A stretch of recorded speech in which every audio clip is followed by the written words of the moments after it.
Hey everyone, welcome back to the Content Matters podcast, episode 2 of season 7.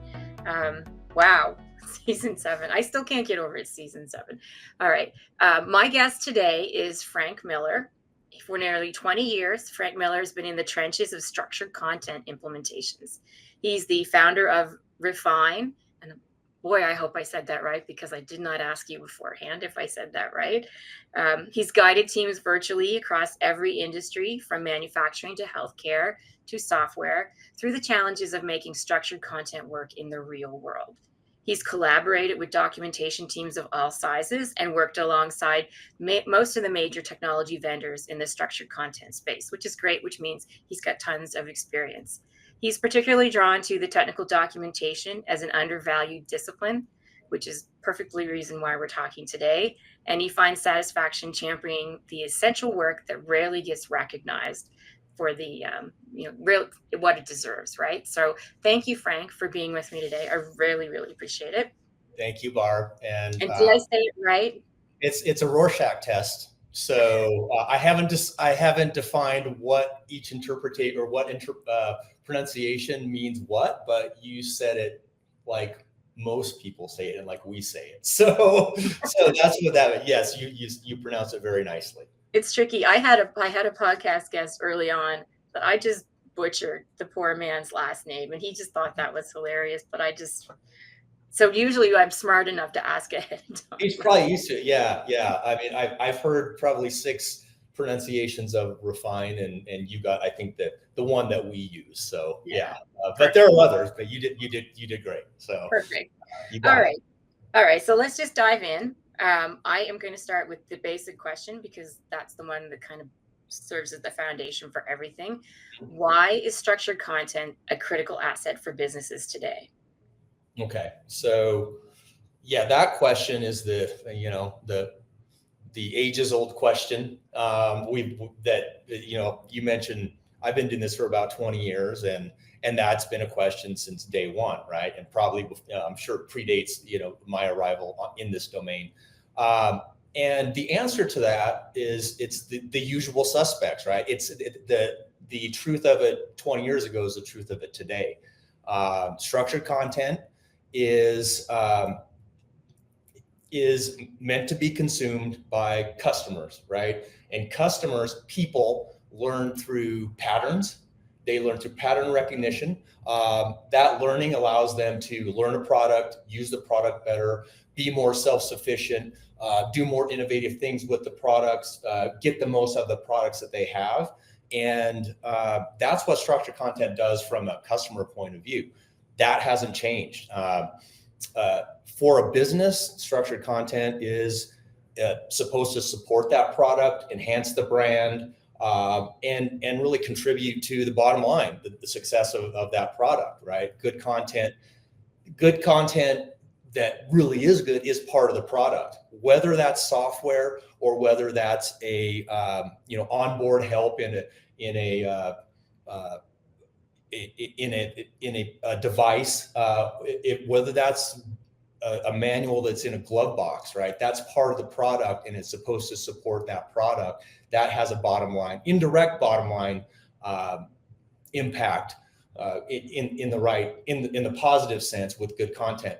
And then there's this sort of hard dollar stuff like translations, right? The structured content that is written consistently, written in those patterns, reused, single source, and all that has a bottom line savings, a hard dollar savings with translation costs, right? So it's all the same things that have always been there, and I'm probably forgetting some, right? Because it's one of those things that is that we just take it for granted. We don't even think about it anymore. Those of us who do this, we're already sold, right? So we don't. A lot of times we forget just the basic components of what good content is, what good structured content is, and that tends to happen when you've been doing the same thing a long time, and people tend to get in ruts. But lately, I'll add one more benefit to this, right? I mentioned the patterns and the way that humans learn, and the way that good content is consistent and patterned and scalable. Well, the other being that loves that is AI now, right? AI loves patterns, AI loves semantics, AI loves content that is categorized in the right way and that has, semantic value, whether it's through a taxonomy or metadata, or merely that, a piece of markup that is saying this is what this is what this content is, self-describing of the content that's inside of it. So that's kind of what has given us a little bit of a reinvigoration lately, a little bit of juice, because AI loves all that stuff that good information developers have been doing for decades now. And if they've been doing it for decades, that means that that content now has refreshed value for AI, for LLMs and Gen AI solutions that are being developed as we speak and are probably changing since the last time I looked at it this morning, right? It's moving that fast. So I hope that answers the question. I mean, it was long-winded answer, but that's, kind of, it's the same as it ever was, but it's got a new thing to it now, right? And that makes it exciting. We often talk to it though, in terms of purely technical communications, product documentation, technical documentation, but it's got applications outside of that as well, right? I mean, these patterns you talk about, they're the patterns we use every day when we read marketing content. When you read blogs, you look for things to be written a certain way to understand it better, right? Right. Yeah, totally. I mean, I think you're absolutely right. Structure in anything, whether it's a piece of music or like you said, a blog or marketing content, or the structure of a city and city blocks that's predictable so that we know we can predict how long it's going to take to get from point A to point B. That helps us, right? It helps us in the content world. I think we focus on tech docs because that's where, technical communications, that's where the bulk of content is really being developed and really being written, but it's also where the audience is more willing to receive that message, right? Of the structured content is good for the business, good for the customer. It's just it's more of a, I think willing audience. I don't know the better way to say it, but that's where we focus, but you're right. It's broader than that. And I think maybe this AI thing has started, not maybe, I do see that this AI thing is kind of getting that message out there that structure is important and it doesn't have to be sort of confined to technical communications, right? It's not just for the tech comms people. It should be for everybody. And I think some people are starting to realize that now. Yeah. Okay. That's good though, right? That especially with AI, that's really good. Yeah. So where have you seen clients kind of have challenges and kind of get through them when it comes to implementing kind of structured content models? Like what are you seeing in your work? So this is one of those other ones that's, same as it ever was. It's the same problem that 20 years ago that we have today. And I think that one problem, of course, some of the detailed problems have changed, but the big problem that I've seen, or the big challenge, let's call it, is really sort of articulating what sort of value structured content provides a business, right? Like making that sort of value proposition as to why this thing that we do would require specialized roles, right? It's just writing, it's just content, right? I mean, why you need an information architect, why you need a content strategist, right? So making that sort of pitch that, hey, we need these specialized roles, which means specialized skill sets, which means specialized training, and really having an organization or a corporation that supports those particular roles. Like we've worked with companies that don't even have that as a job rec, right? Information architect, right? It's just tech writer 1, tech writer 2, right? That's it, right? So these specialized roles that you need to do something like this are not are not even there when we show up, and hopefully when we leave, it's there, right? And you've got those roles filled. So you're making the argument for really a specialized job, and with that comes specialized tooling that costs, that has a cost to it. Specialized tooling, and I'm talking entire infrastructures for tech docs, right? And there's infrastructure that can be shared in an enterprise between tech docs and development. Say that's the whole sort of docs as code approach, is let's share infrastructure, right? We can share, we can put our content in Git repos and piggyback on the build automation that you've already got in place. But we need some special things. We need some structured content editing tools. We need a structured content review platform. So all of these things that you're asking for to the business, and they're saying, why do you need that, right? Why is that even important? And more often than not, that is what we get. Sometimes we have somebody that understands that higher up the chain, that holds the budget, that holds the purse strings or has access to those, that appreciates the value that a really good information development organization brings. But more often than not, it's trying to educate those stakeholders, that leadership, as to the value of what real good structured content brings, right? Yeah. So I was talking about this. I mean, I just feel like I'm talking shop with you. It's kind of like, it's kind of like the conversations we have at work. Yeah. My colleague, Bill Gerhardt, we were talking about this the other day, and he brought up a metaphor that I think I'll borrow and attribute it to him, but I think it's a pretty good one. It's that if you're looking at films, right? So what's the difference between a highly produced Quentin Tarantino or Martin Scorsese film versus home video, right? You just take a home video, walk around and you get film at the end of the day. But what is the difference? There's a quality difference there. There's a violence difference probably too, but the quality difference is what we're talking about, right? I hope there's a violence difference. I hope so too, right?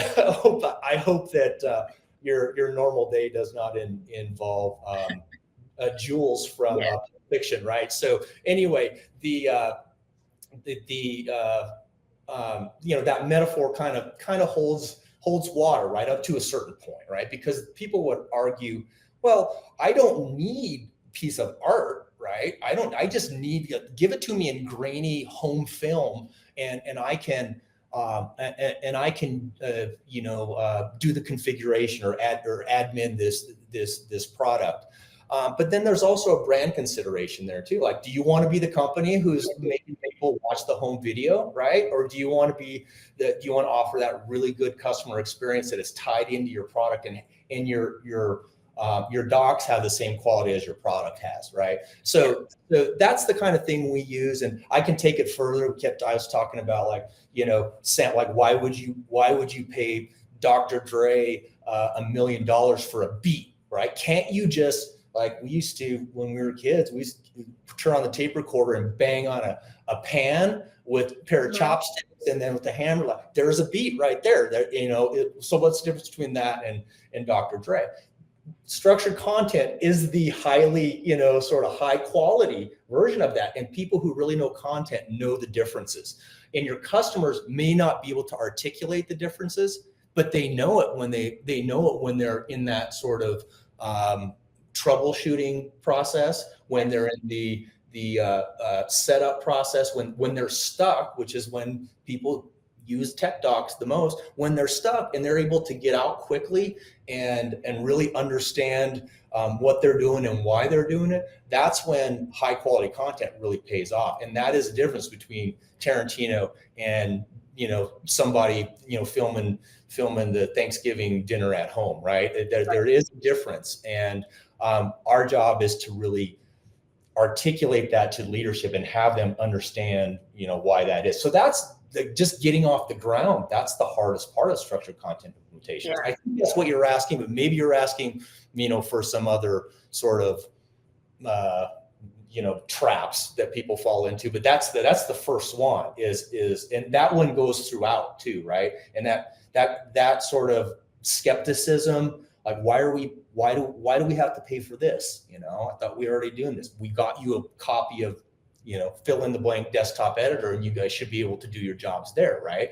That you should be able to do that. Why aren't you doing that, right? And if we're not showing value in these implementations early on, then we're always going to have to answer that question, right? And that's kind of, to the title of this talk. That's why I think that should be the standard way of implementation is let's get that early win. And for lack of a better term, let's get that leadership off our back. We want their support, but let's get them off our back and let us do our thing, and they'll be happy with it, right? So we want to show you early on, this is what we can do with this. And just to give everybody credit, like, they don't want to be nitpicking things. They want the doc teams to be successful, and they want these things to work, right? And so that's the biggest hurdle to clear. And then there are smaller ones along the way, and just as dangerous ones or risky ones, but that's the biggest and hardest one to clear from my experience, from what we've seen over the past 20 years. Yeah. And that kind of goes to the points that people make. Like, when it comes to wanting structured content for AI and LLMs, there is a camp that says you absolutely need this content structured so that the LLM can really understand the context and the value of the content, as opposed to just trying to ingest a bunch of bulk documents that don't really explain anything. And then there's another group that says, well, LLMs can do everything, but they don't understand how much more work it has to do to figure it all out, and it can make mistakes and all that kind of stuff like that. Right. So that's great, though. So you kind of stole my main next question, which is the point of the whole podcast, was you think that the best way for a company to get involved with a structured content strategy and a content model is to start doing something, and doing something for you is a content delivery platform. So tell me a little bit about that. Yeah. So, by the way, I have opinions on that thing, that the two camps of how to, And like, there's like, I think those people who are saying like, well, let's just put all of our unstructured in there. I think if you kind of listen to the, where things are in the Gardner hype cycle, right? Like, those are the people that are in the trough right now, right? Like, this is not working, but not everybody's in the trough. Some people are like, wow, this is we invented fire, or somebody did. Let's keep doing this. This is awesome, right? So those two camps, I think the proof will, the definitive proof will come out very soon. And I think people are learning their lessons. We've had a couple customers. I'll give you an example of that. Then I'll answer the question that you just asked me. We had a customer that we were working on a metadata project, right? Well, a couple of years ago, and corporate wide, we're kind of fine tuning the metadata strategy, making sure that everything was sort of everything was accurate, everything was comprehensive to the product line and the docs, and we're making good progress on that. And my project champion basically came back and said, we're doing this AI thing, and everybody thinks this AI project is just going to fix the company's problems, right? And so I asked, that was 2 years ago. And in that company, we move on to different things that are somewhat related, but we sort of stopped that and we started working on other stuff. I asked about that a couple of weeks ago, and I was told, oh, that was just a miserable failure, right? And that involved a bunch of engineers taking unstructured content and shoving it into a Gen AI solution and not getting good results from it. So anyway, so I think the proof is starting to come out as to like what is better, because it's not an opinion. There is one approach that's better to that. But what was your question again? You think a content delivery platform, CDP, is the right way to get started? Yeah. So let me kind of couch this a little bit with, I guess, a little bit of context. Yeah, like, so I think what I'm saying is delivery first, focus there, right? And your chances of success and scale, and reaching those other crowds like you're talking about, like marketing or people that are sort of sort of non-tech writer, not non-tech comms content, your chances are better, and your chances are better that you're going to have a long-lasting, scaling, maturing implementation if you start with delivery, right? And that means, and start is a key word here, right? Start with that, emphasize that to begin with, but don't cut the corners upstream of that, right? We still have to do all the work, the information design work that goes into this, the change management work that goes into this, all of that, the requirements, the tools, customer personas, journeys, user journeys, all that still has to be done. But let's not do that first and sort of take all the time it takes, because that work takes time. It really does. You can't whip one of those, pull those out of your bag of tricks, right? If you did, it's not going to be right. It's just not that, right? It's much more complicated than that. So let's start with delivery and emphasize that, and do this more in an iterative way rather than that other way is kind of a waterfall way, right? And the first part of the waterfall, it takes a year to do it right. It takes a lot of buy-in. It takes a lot of consensus building, and with the different content teams, depending on how big you want to go, right? It takes a lot of consensus building on that sort of corporate content specification. It takes a while. And what's going on in the meantime with leadership when they're concerned with the customer experience and what the customer's getting, and they're saying, and you show up with, here's our information model, right? And they don't, they want to care about it, but they don't, right? Yeah. So they don't. So it's really, it's something that this is not like I didn't invent fire here, right? I'm putting some vocabulary to things that I've seen other people do that have been successful. Other people suggest that has been successful. Things that we've done as a company in shifting our focus to, hey, rather than really worrying too much about upstream and doing this waterfall approach, first of all, let's get the buy-in and get the CDP deployed and get some content in there, structured and unstructured, show that everybody can play here. Everybody has something to gain, and including the customers and including the corporation and the business, right? And then we can work back from there. So there's a lot of, we work back from there and we can do the work we need to do, but it buys us time. It gets us buy-in from different stakeholders that may have been sort of left out because they weren't needed or it wasn't their turn yet. We might get them in early, and they might be champions internally that we need to really say, hey, this is working for our content, for our product. And see right there, right? It's there. It's not an information model. Right. It's not an internal tool that people are using more for productivity and being more efficient. It is something that customers are getting, and that's what budget holders usually care about the most. And this is a way to give them what they want, but without sacrificing anything that we need to do, right? I think it's a good approach. So anyway, it's things that people have been doing.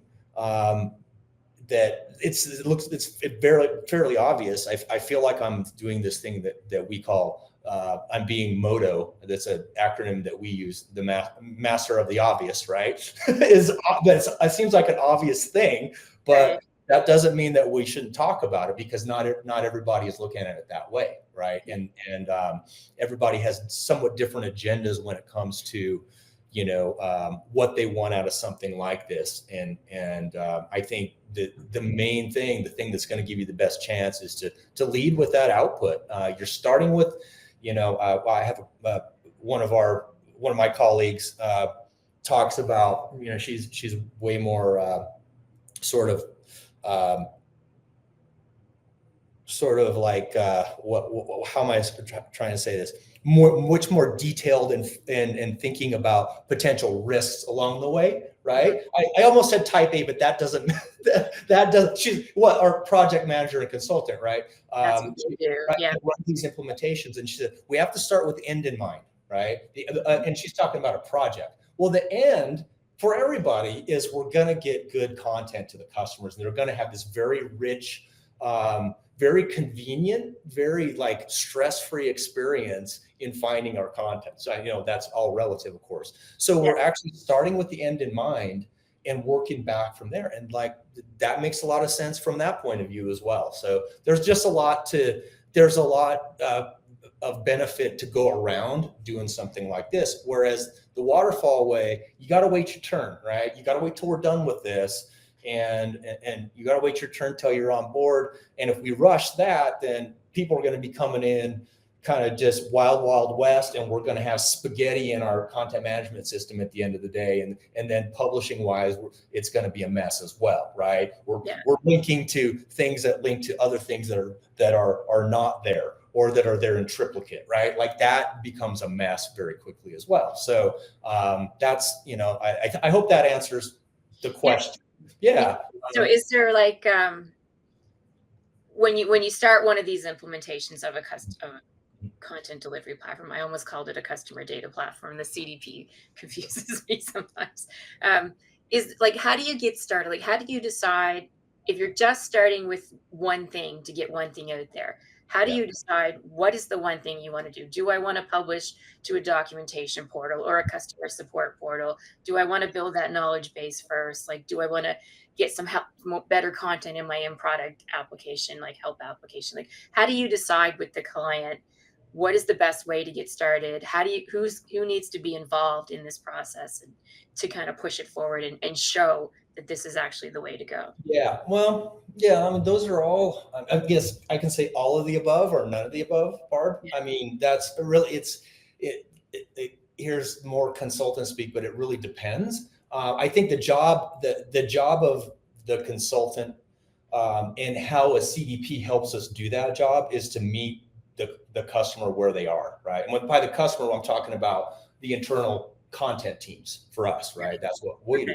So our job is to meet them where they are and work with what we've got to move things along as fast as possible, with as high quality as possible, but without cutting corners, because it's got to have, this thing's got to have legs years from now. So to do all of that is not an easy thing, but I think that's why I said all of the above. You got to find the people who are willing, who want you to meet them where they are, right?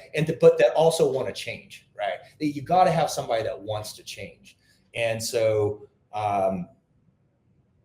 usually then when people come to us and are thinking about a change like this, they have somebody in mind already, right? And it could be any of those groups you're talking about, but they've got to understand the benefit that structured content is going to give them. And usually that is in terms of, well,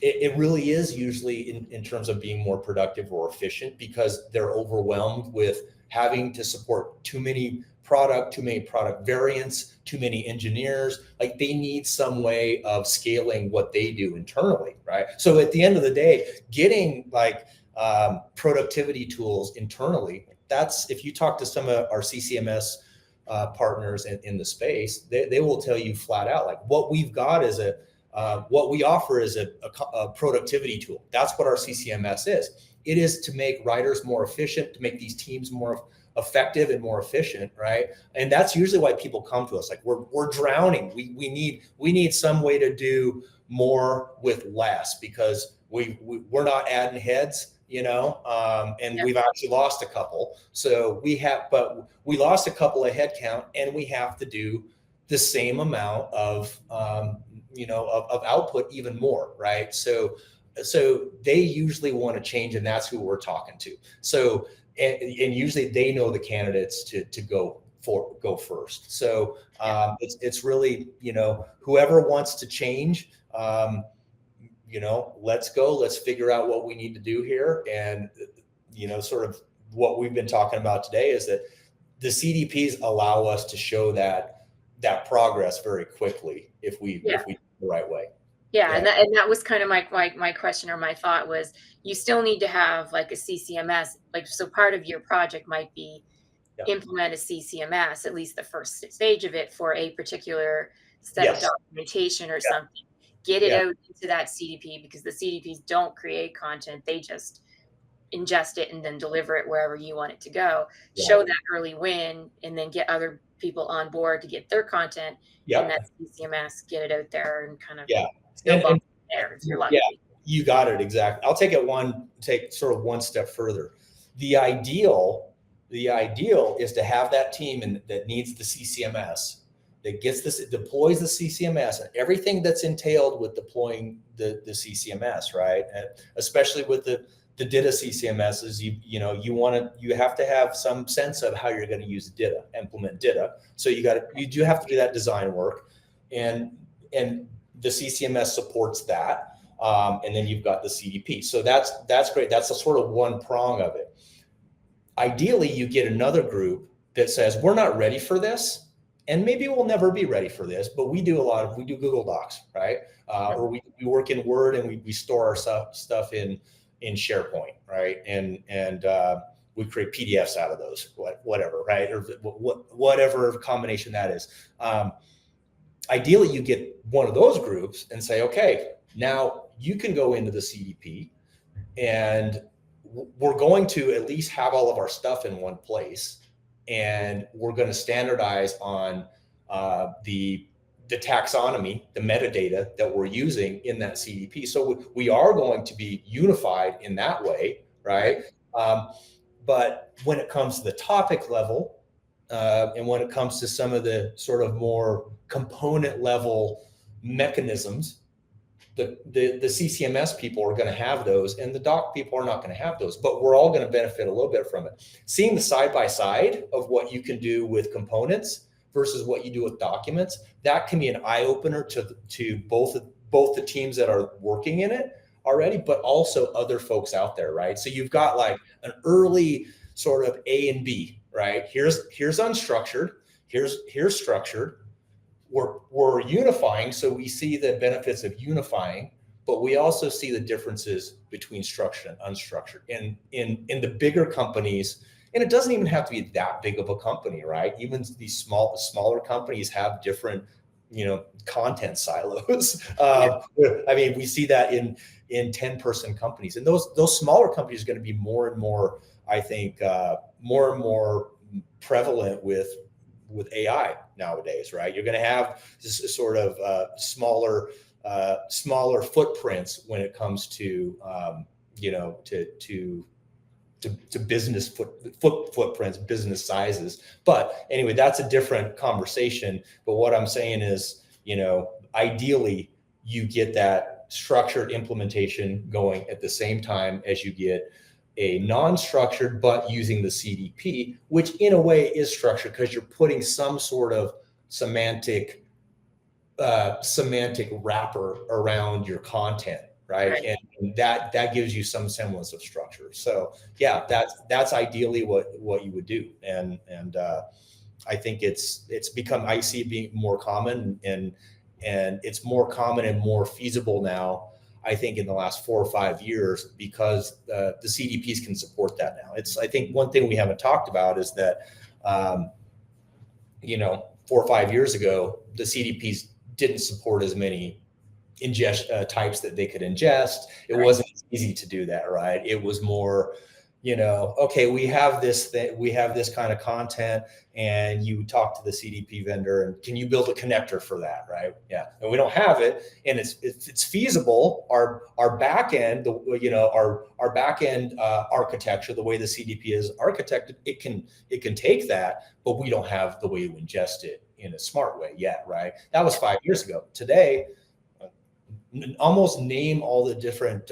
variants of content that you could have, and they've seen it by now, right? It's mature, and that's a mature piece of software that does that. So when I say this could be Modo, right? And it might be, but 5 years ago, it definitely wasn't, right? Because you couldn't do, there was no CDP that could do what we're talking about Yeah. without a lot of work this fast. It's really about the speed that you can do it, where you can stand up an implementation. So, Yeah. yeah. Okay. I'm just curious. One of the benefits supposedly to structured content is content reuse, like you said. When Mhm. you kind of implement a CDP this way and you have the different groups, one is structured, one is not, but there's a lot of do you see a lot of sharing between content, like a lot of duplicate content, I guess is Mhm. what I'm asking. And those companies, when they do this process, they realize, oh my God, we're duplicating this content, we're messing it, we're doing different versions, it's all going out to the customer now through Yeah. one kind of delivery mechanism, and it's we need to fix that. Like that's a Yeah. reason more to kind of go more towards structured content. Yeah. Yeah. Well, I think you pretty much nailed it. You may not know that you nailed it, right? But because doing this approach doesn't solve that problem, Yeah. right? But it exposes the problem, and that's Yeah. what you said, right? It exposes it, so it's it's kind of like you know um, any sort of problem. Like you don't know you have a problem until you acknowledge there's a problem, and sometimes you can only acknowledge it if you see it. So to see it there, and oh, we've got this redundancy. Also, you may not be able to see it, but you've got all your things in one place now. Yeah. So we can poke automation in there and say, okay, let's do an analysis of your whole corpus that's in the CDP, right? Let's do some matching. AI, that's where AI could come in too, right? We do that with now with Python scripts and things like that, but we're actually looking at, well, can't we just have um, can't we have one of the LLMs kind of go in there and do some matching, tell us how much exact matches we get, how much fuzzy matches we get, all that kind of stuff, right? So yeah, you nailed it. Like it exposes the problem. But as far as solving that problem, that takes a different sort of Yeah. task list, right? But you got it right. That's the first step, I would say, is understanding what you've got, and that in that way is no different than sort of what comes out of a content audit that you would do in the information design phase, right? One of that waterfall approach that we were talking about. First thing you do is what are we dealing with here, right? What are we delivering? Let's see it. Let's see what is let's see what is needs to move. Let's see what's redundant. Let's if anybody else is out there that in the company that wants to be a part of this, let's see if we got any reuse with that content, and let's do that audit first before we go forward.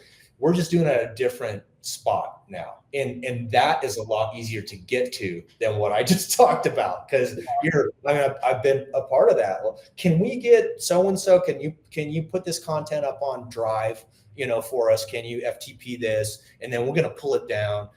I worked at a place once where we used to like print everything out and then get there's a big oval table, and you would print it out and then you would just go through book by book and highlight stuff, right? Like that is content audit. That's how it used to be done. And that's what happens when you have to do that, when the only sort of standard look you can get is to print something out on the printed page, right? Yeah. And so now if we can get it into a CDP, we can do that much quicker with much more accuracy too, because the other way is sort of more of it's a heuristic analysis. You're not going to go through every page. You're just not going to do it. You can't do that, right? So yeah. So you you gave me some ideas for, some things that we could do. Yeah. Thank you. Cool. Appreciate that. So how I understand all this. This makes all perfect sense to me, and it's even more clearer to me now why you'd want to use that content delivery platform first to show that. How do you the metrics? Are there metrics or key indicators that a company wants to look for to show that this is the right way to go, that this is proving the value of structured content, that this is proving that this is how we want, these are the tools we need to put in place to be successfully delivering the right information, the accurate, consistent, timely information to our customers. Yeah. And this kind of ties back to the earlier thing that I said, which like, what is the biggest hurdle or what is the biggest challenge with these types of things? And that's articulating the value. And that's what the metrics are doing, right? Is saying this is the business value that doing something like this will get us, right? And that's been a ages old sort of dilemma for what we do, because our content is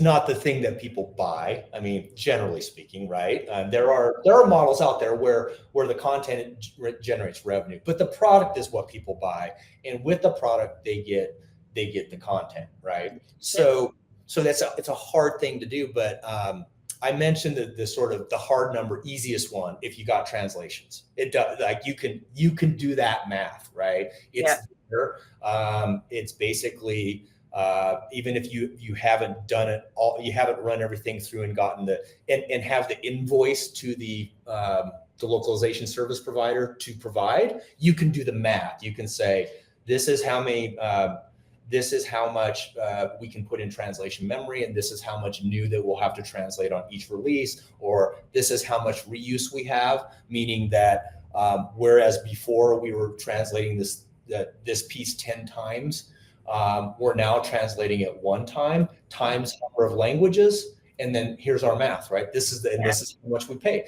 That's a hard number, like in that for the longest time, and I think still today is the sort of number one way to get buy-in, right, from the top and get the budget. But not everybody has internationalization issues, right? They don't have to do that, and it's not a part of their business case. So, but we still rely on things like customer satisfaction scores, and having that can be very impactful. And we also have operational metrics, right? I no longer, every time I start a new release, I'm 60% done because I'm in components, right? Right. Yes. So the incremental work I have to do equals this amount of hours for me, right? And the accountants or the spreadsheet jockeys can figure out what that means in terms of dollar savings if we're not doing that in docs, right? They're giving it to them, right? So you've got those sort of things. I think that hasn't changed a lot. I think what doing it faster and AI can do that bring to the table now, like doing it faster gets people's anxiety levels down. That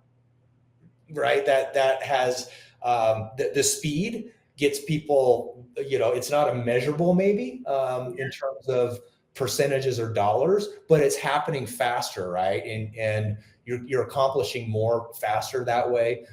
With AI, I think there's probably there's probably some ways to do some deeper analytics around the content. I know a lot of the CDPs have an analytics package that is very valuable. Time spent on page, even if it's stuff like comments left and star systems and all that's valuable for information development organizations to get. I think the best thing that could always happen though is, and I think CDPs enable this, is when a customer, especially one that has some influence, that is a high profile customer, that has some swag with the company, speaks positively about the content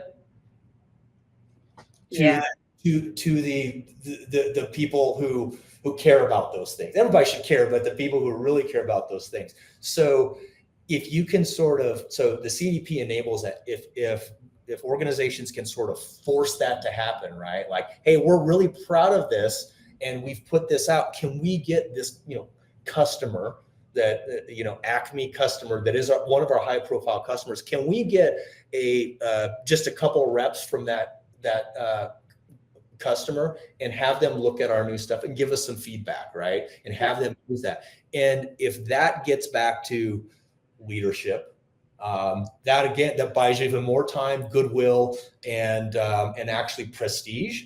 And I think today with AI and the CDPs coming together, that story is starting to become not as hard to tell.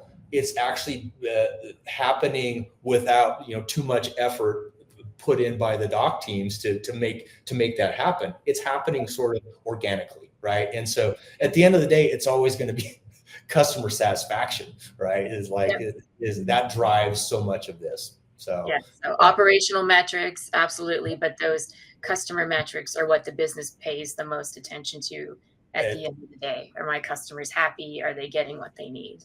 Again, that's a sort of I think I heard someone call it like anecdata, right? It's for us as anecdata, because most of the success stories that we see, there's a component of that to it, right? And some of it is sort of kismet, but some of it is active outreach to leadership and to customers. And hey, this is, take a look at this. We got some good stuff for you. And so it's sometimes a combination of those things too. So yeah. Definitely. This has been really interesting, really good conversation. I've got one last question to leave you with. When we look ahead, maybe the next 3 to 5 years, how do you see structured content kind of evolving? And how do you see the CCMS and even the CDP, the content delivery platform, evolving to support this new future? That's you said 3 to 5 years. Crystal ball, Frank. Crystal ball. Yeah, crystal ball. But the way I'm seeing, we've got some AI things that we're working on internally to make our jobs more data driven, more automated, all that, right? So when we're seeing things change so fast that 3 to 5 years, I don't know, maybe we will be like going around in those little hovercraft like the Jetsons. I mean, it could be 3 to 5 years is a long way out. But as far as that's far out though. It's not. No, it's not that far out. It probably is already happening. So, two things that you asked. So you asked about like in the CCMS space and maybe even CDP space, how do you see, that evolving? And then how do you see sort of the job of information development? How's that going to change? So I'll touch the first one first, or the second one first, and that's the organization, right? The organization and the job, right? And I think both of these AI is right there in the middle of driving this change that I guess I'm predicting, but it's not. I'm not really going out on too big of a limb here, because there's things that are happening already that are not just sort of smoke tests. People are doing some of these things that I'm talking about. Okay, so the first thing is the writing organization. I mentioned earlier something that we've always talked about, and that you need specialized skills, right? You need a special set of team skills and dynamics and roles and responsibilities to do engineered content. That's what structured content is. And that includes things like an information architect is the one that everybody should have, and that more people have these days, but still not enough people have that. That's an example of it. You have these content orchestration roles that are kind of making sure everything gets end to end and out into the customer's arms. And you have content strategy roles, things like that, right? So there's these specialized roles. I think that the new breed of doc organization is going to have AI specific roles that are sort of more back of the house, I believe, but that also understand structured content and its impacts on customers. So I see a role for prompt engineer is too big of a actually it's too narrow of a word and too general of a word at the same time. It's more the role of saying, okay, we have we have AI as part of our, as basically part of our team, right? And really making sure the content is what we want to be putting out there. It's up to date, it's correct. We're reducing hallucinations. We've got that semantic wrappers around those. So that's not just an LLM and a RAG implementation, right? That those two are needed, but that's I'm talking more about like the knowledge graphs that work in unison with your RAG and with your LLM. There's somebody back there that's going to be, their job is going to be making sure that the information passing between all of these different components is accurate. It's what you want in there, and that the AI is learning in the right way and is hallucinating at the sort of minimal that it can hallucinate, right? So that's a role. That's not an engineer. That's not an AI engineer. That's a writer. That's a tech comms person that understands the content, semantics, the customer, the product. And so I was talking about this the other day with somebody. I said, oh, so this is basically a role that, I'll give you the context here, because we notoriously have this, or infamously have this industry that has a lot of introverts, right? So I said, well, if there's a table of 20 information developers, and you said, hey, we have this job where you get to work with content, and you get to work with the product and the and the data, but you don't really have to talk to anybody.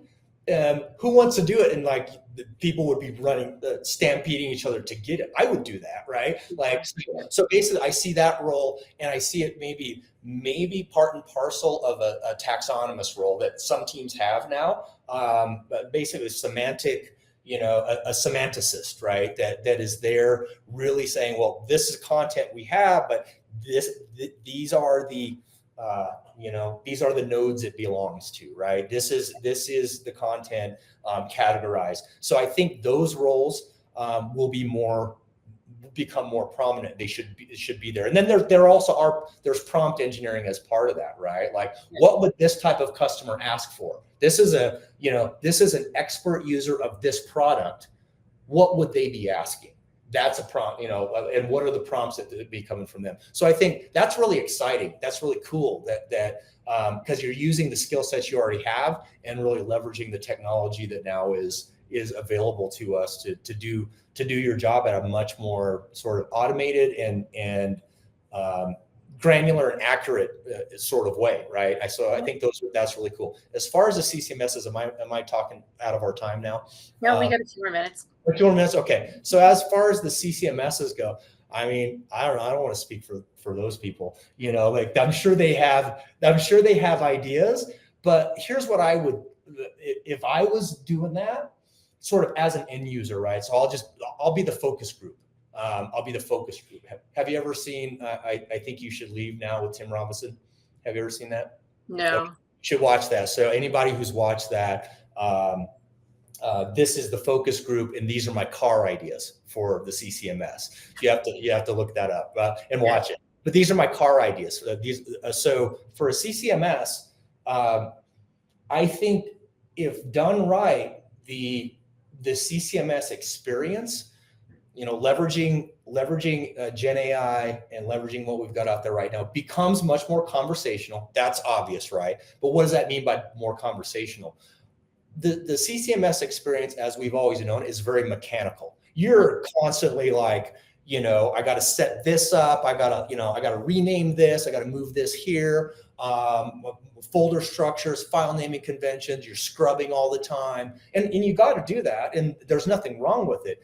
But then when it comes time to actually create your content, especially in data, you're like, I'm going to create the map. I'm going to stub out all of my sections, and then all the topics that belong to that. I'm going to hook up the reusable pieces. Maybe my template already has a lot of those in there, but it's still very mechanical.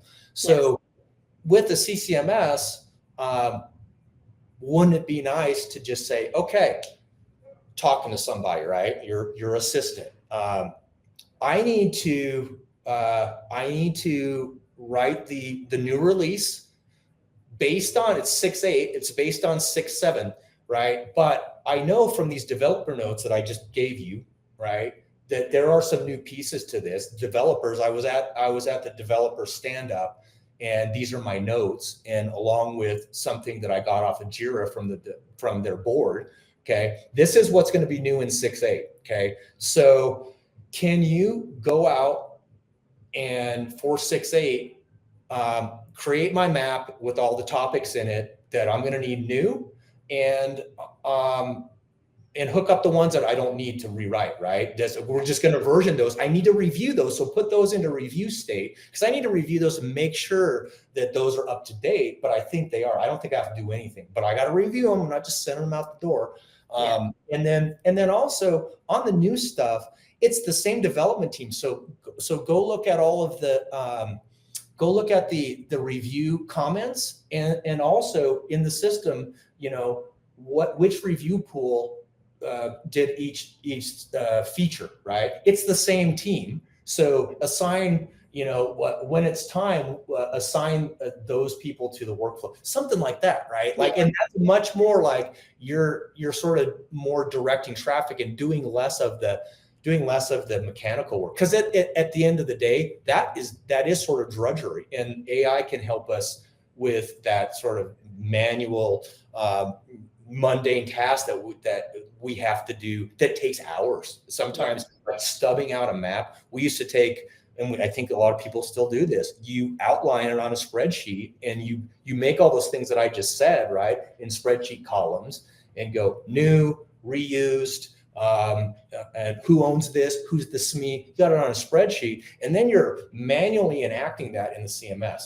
If you could have AI could do that, right? You just got to give it to it, right? So something like that. Focus on writing the content and making sure the content that you do have to write new is good and clean and accurate. And that we really understand. Focus on the relationships with your engineers, right? And have deeper conversations with them about really what is the intent of this feature right here, right? Yeah. I mean, it's really about like letting the machine do the stuff that it's better at, learns faster, it does it faster. Let it do that, and then you can go do the stuff that only a human can do, right? Yeah. And the AI is not going to write the content for you. I've heard this.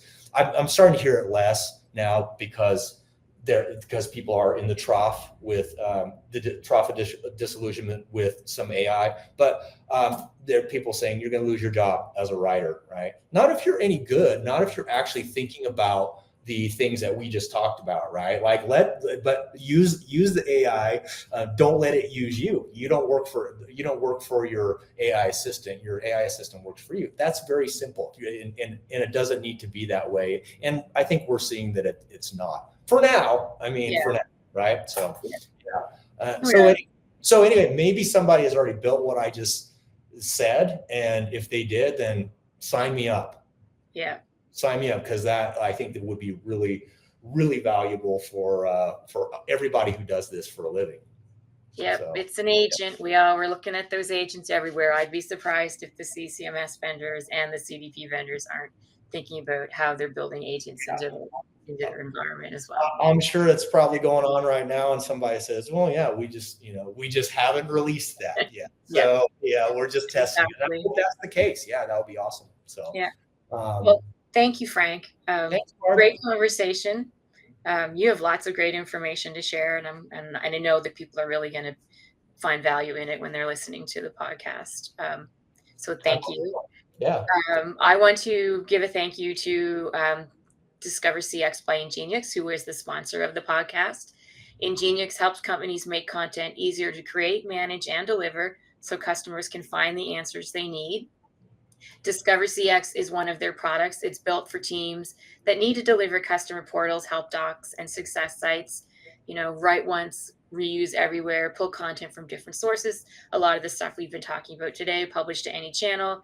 They have built-in XML authoring, AI, customer portal, and headless content delivery, which is basically the CDP, everything you need. It's a modern way to deliver customer experience. So check out ingenix.com, check out discovercx.com, to learn much more about those websites. And don't forget to join us on LinkedIn, sign up for our newsletter so that you can stay up to date on all the new podcast guests that we've coming up this year, because we've got some really great conversations that are going to happen in the technical communication space, which is kind of our focus for season 7. So you won't want to miss that. So that's all for today. Thank you, Frank, very much for being here. I really appreciate it. Same here. Likewise. Thanks a lot. Okay. It was fun. Thanks, everyone.